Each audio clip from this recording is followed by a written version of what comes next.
પવિત્ર શ્રાવણ માસ નિમિત્તે સુપ્રસિદ્ધ યાત્રાધામ સાળંગપુર ધામના શ્રી કષ્ટભંજન દેવ હનુમાનજી મંદિર ખાતે સંગીતમય સુંદરકાંડ પાઠનું આયોજન કરવામાં આવ્યું। શ્રાવણ માસના મંગળવારે વિવિધ સુંદરકાંડ મંડળો દ્વારા ભક્તિભાવપૂર્વક પાઠ કરવામાં આવ્યા હતા। શાસ્ત્રી સ્વામી શ્રી હરિપ્રકાશ દાસજીની પ્રેરણા અને કોઠારી વિવેકા સાગરદાસજી સ્વામીના માર્ગદર્શન હેઠળ શ્રી હરિ મંદિરમાં સુંદરકાંડ પાઠ યોજાયો હતો। સાંજે 4 થી 6 વાગ્યા દરમિયાન ભક્તો દ્વારા સંગીતમય સુંદરકાંડના પાઠ કરવામાં આવ્યા।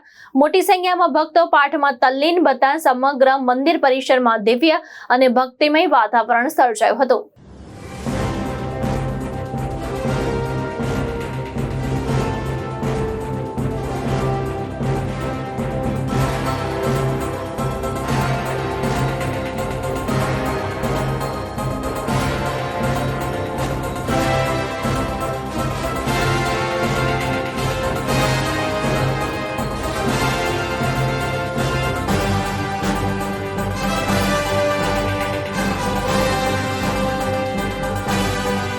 लालजी में दृष्टिकोण न्यूज बोटाद।